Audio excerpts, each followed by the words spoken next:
자, 87번째 이야기를 하겠습니다. 원래 제가 이번 시간에는 그 오페레타 두 번째 그 메리 위도우를 제가 설명드리기로 했었는데, 사실 메리 위도우 쪽은 지금 제가 적당한 영상을 지금 못 구했습니다.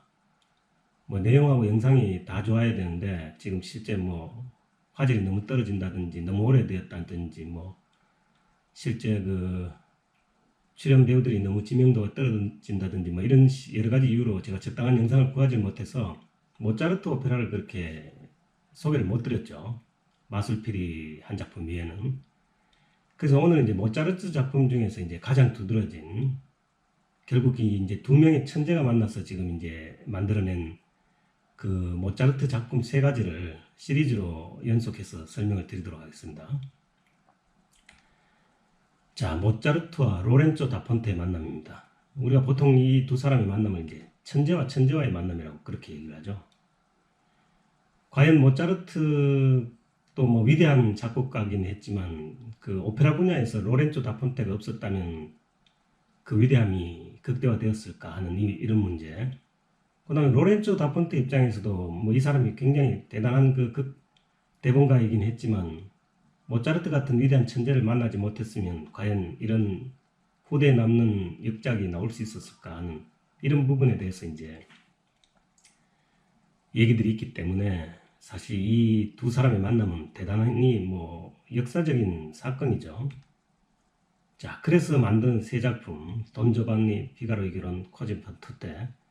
시기적으로 이제 피가로의 결혼이 제일 먼저입니다만, 이 세 작품을 제가 이제 시리즈로 그렇게 설명을 드리도록 하겠습니다. 자, 로렌조 다폰테. 그 모차르트에 대해서는 이제 지난번에 한번 설명을 드렸으니까 로렌조 다폰테에 대해서 한번 설명을 드리도록 하겠습니다. 이 로렌조 다폰테는 이 이탈리아 사람입니다. 이탈리아 그 베니스에서 태어났는데, 이 사람은 그 지금 그 유대인입니다. 유대인인데도 불구하고 실제 이제 그 유대교를 안 믿고 이제 가톨릭으로 개종을 한 뒤에 이 신부도 되었었어요. 근데 이 사람이 워낙 이제 그 방탕하고 자유분방한 그런 여성관을 갖고 있기 때문에 그 가톨릭에서 이제 파문을 당하죠. 신부직을 박탈당합니다. 1749년 이탈리아에 태어나서 이제 시인이면서 극작가기도 했는데, 이 친구가 이제 그 유명한 카사노바입니다. 카사노바를 삶의 멘토라고 얘기할 정도로 이 사람은 자기 그 삶과 성에 대해서 굉장히 좀 자유스럽고, 이제 그 뭐 좋게 얘기하면 자유스러운 거고 나쁘게 얘기하면 굉장히 방탕한 생활을 한 거죠. 특히 뭐 여성 문제에 대해서는 뭐 잠시도 여자가 옆에 떨어지면 안 될 정도였다니까. 뭐 친구 카사노바가 삶의 멘토였으니까 뭐 두말 하면 안 되죠. 결국 그러니까 이 로렌조 다펜테가 이제 모차르트와 같이 만든 그런 작품들이 자기 삶이 그대로 많이 녹아 있다고 그렇게 얘기도 합니다.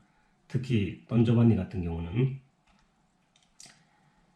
가톨릭에서 개종한 뒤에 이제 신부가 됐다가 이제 파문이 된 뒤에 이제 베니스에서 살지 못하고 이 친구가 이제 그 카사노바가 그렇게 권유를 했다 그러죠. 비엔나로 가라. 비엔나로 가서 성공하라고. 비엔나가 그 당시에 이제 베니스보다는 훨씬 이제 자유분방한 그런 도시였던 것 같아요. 그 당시에 이제 사실 비엔나에 이제 살리에르 이제 아시죠? 그 우리가 그 영화 그 모차르트에서 이제 모차르트를 끝까지 계속 괴롭히던 궁중작곡가이기도 하죠. 궁중작곡가인 살리에르 소개로 비엔나 왕실에 들어갑니다. 그 당시 이제 모차르트도 중용했던 그 요제프 2세가 이제 지금 그 왕이었던 그런 시절이기 때문에 이때 이제 궁중극작가로 이제 모차르트를 만나게 되죠. 모차르트는 엄청난 찰떡궁합을 보여가지고 이제 세 작품을 만들고 나서 요제프 2세가 이제 죽고 나니까 이제 어떻게 보면 이제 이 친구의 그 방탕한 사생활이나 이런 걸 보여줄 사람이 없어졌습니다. 그래가지고 영국으로 이주했다가 미국으로 갔는데, 그 뒤로는 뭐 그 사실 극작가로서의 그렇게 눈부신 활약은 하지 못한 상태에서 1838년에 미국에서 죽었더라고요. 이 사람이 로렌조 다폰테입니다. 자, 그럼 로렌조 다폰테 작품을 이렇게 보면은 뭐 언뜻 봐도 뭐 전부 다 이제 뭐 이탈리아로 됐는데, 또 언뜻 봐도 지금 사실 우리가 아는 모차르트가 작곡한 피가로의 결혼, 뭐 돈조반니, 코지판 투테 이외에는 지금 사실 뭐 알려진 바가 없어요. 별로 알려지지 않았습니다. 이 당시에는 뭐 이렇게 인기가 어느 정도였었는지 모르겠지만 뭐 제가 이렇게 전체 작품을 언뜻 봐도 그냥 한번 뭐 오페라를 뭐 잘은 모르더라도 한번 들어는 본 것 같은 정도가 요 정도입니다. 빈센트 마틴 이 솔러라는 사람이 작곡한 이 오페라 외에는 제가 들어본 적이 없어요. 그리고 최근에 공연을 한 오페라가 거의 없는 것 같아요. 제가 찾아봤더니 겨우 이제 지금 그 작곡가 중에서 살리에르한테 그 대본을 4개를 써줬더라고요 보니까. 근데 이 작품조차도 뭐 지금 현재까지 지금 이어져서 공연하거나 그런 작품들이 없어요. 그러고 이제 이 사람이 이제 비엔나에서 활동을 끝나고 이제 런던으로 가서 활동했을 때는 뭐 이미 사실 파산을 했을 정도로 뭐 그렇게 큰 작품을 남기지 못했습니다. 그러니까 이 로렌조 다 폰테 작품이 빛난 거는 결국 모차르트 손에서만 겨우 빛났던 거죠. 상황이 이제 이런 식으로 되니까 이 로렌조 다 폰테가 정말 이 사람이 천재였냐 하는 부분에 대해서 이제 의심을 갖게 되죠. 이게 결국 모차르트로 비롯해서 이 사람이 결국 이제 그 대본가로서의 어떤 명성을 날린 게 아닌가 하는 이런 뭐 얘기를 해도 뭐 별로 할 말은 없습니다. 지금 전체적인 작품 수준을 보면은. 근데 이제 이와 반해서 이제 모차르트 오페라를 한번 이렇게 보겠습니다. 모차르트가 그동안 쓴 이렇게 오페라가 10여 작품 있는데 지금 사실 초기 작품 이거는 우리가 이제 흔히 얘기하는 이제 바로코 오페라라고 얘기하죠. 핸델 시대에 했던 오페라 같은 경우에는 이게 어떤 오페라의 극적인 요소나 이런 부분들이 굉장히 취약한 데다가 바로코의 기본적인 특징이 그렇습니다. 아주 뭐 인기 있고 노래 잘하는 이제 그 성악가 한 명이 나와서 뭐 거의 극을 주도하다시피 하죠. 극적인 내용하고는 상관없이 그냥 무대 중앙에 서서 우리가 흔히 얘기하는데 다카포 형식, 개인적인 성악가의 기량을 뭐 마음껏 발휘하면서 이제 부르는 그런 다카포 형식으로 그렇게 돼 있었고, 아레가 끝나고 나면은 사실 그 레치타티브 부분에 대해서는 사실 오케스트라 반주가 거의 없이 흔히 얘기하는 이제 챈발로라는 이제 그 피아노 비슷하게 생기고 그 소리는 그 현악기 비슷하게 나는 그런 악기가 있습니다. 그 바로크 시대 때는 띠리리딩 이러면서 이제 뭐 레치타티브를 치고 하는, 그러니까 어떻게 보면 이제 성악가 한두 사람에 의해서 좌지우지되는 이제 어떤 종합 예술로서의 오페라가 이제 좀 덜 갖춰진 상황입니다. 모차르트 이 초기 오페라 이 지금 작품 중에서는 뭐 대중적으로 이제 좀 알려지고 성공한 거는 이제 미트리다테, 폰토의 왕 미트리다테, 뭐 자기 아들을 이제 제물로 바쳐야 되는 뭐 그런 그 얘기죠. 이 대중적인 성공을 한 작품은 그 정도고 나머지는 뭐 그렇게 크게 알려진 작품은 없습니다. 가짜 여정원사 같은 경우에는 드라마 지오코소라 그래가지고 우리가 흔히 얘기하는 그 우픈 드라마입니다. 웃기지만 슬픈, 뭐 부파라고 얘기할 수도 없고 굉장히 심각한 슬픈 내용과 이제 그 웃기는 유머스러운 그런 장면들이 같이 나오는 그런 드라마라고 얘기 보통 하죠. 그런데 여기서 이제 그 사실 그 이 바로코 형태 오페라를 벗어나게 된 계기가 이제 글루크 때문에 그렇습니다. 이도메네오라는 그 바레스코가 이제 대본을 쓴 이도메네오라는 그 작품을 통해 갖고 사실 모차르트의 오페라는 이제 한층 이제 발전을 합니다. 다른 방법으로.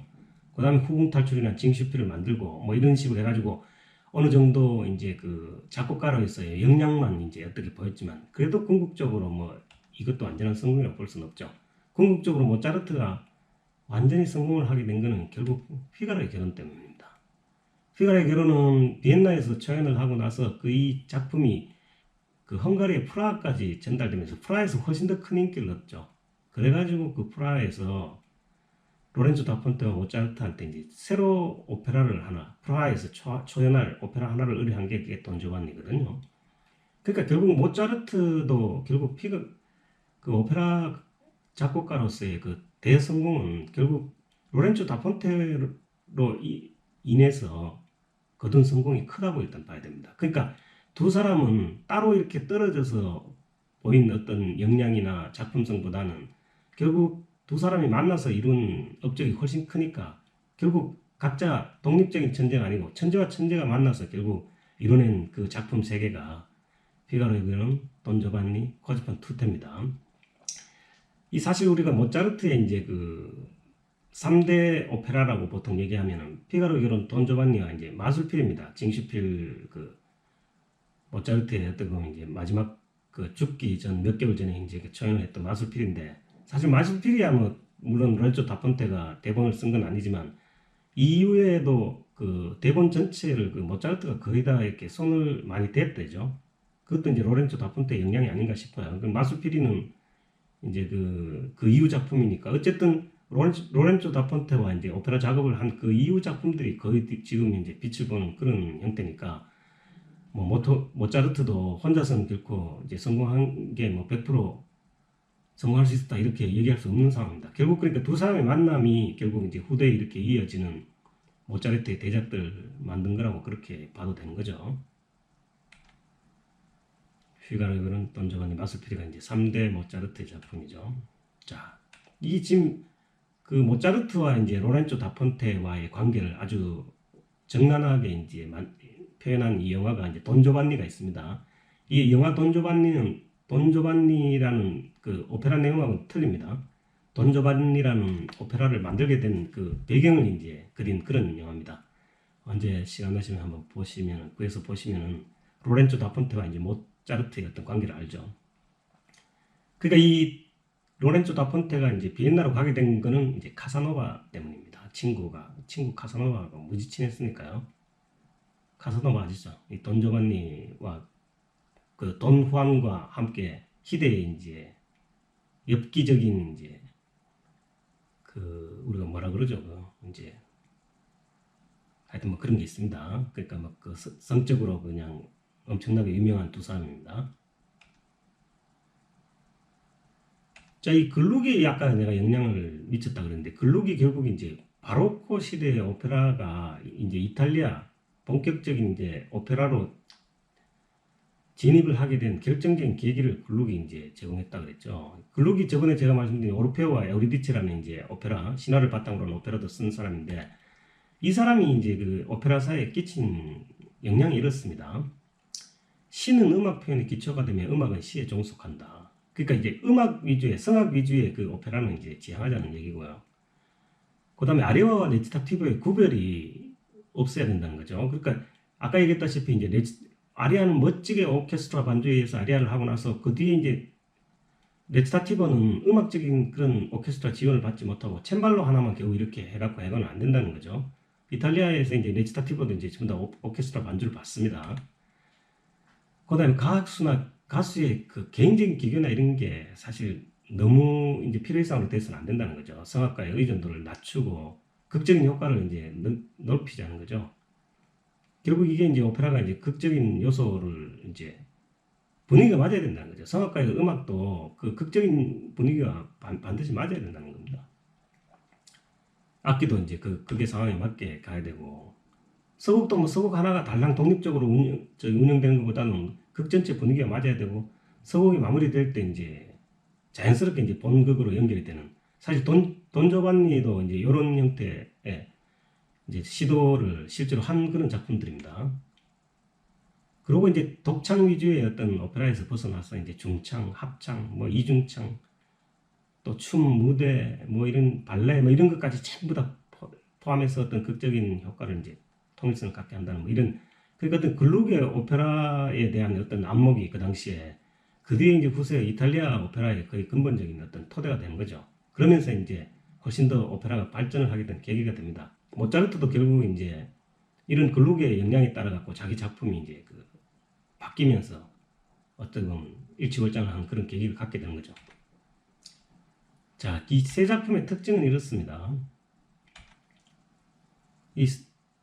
아무래도 이제 그 로렌조 다폰테 이제 실제 생활이 자유분방하고 그랬으니까 성적 도덕적인 이슈가 당시 시대로 봤을 때는 굉장히 파격적이었습니다. 돈조반니 같은 경우는 뭐 귀족이 2065명의 여인을 농락한 그런 뭐 여성 편력을 표현했으니까요. 그리고 결국 또 이게 오페라 부파라고 얘기해놓고 주인공이 끝에 또 죽는 그런 또 파격이 웃기기도 하고 슬프기도 한 뭐 어떤 이런 파격적인 면이 그 당시에는 이제 또 굉장히 파격적이었죠.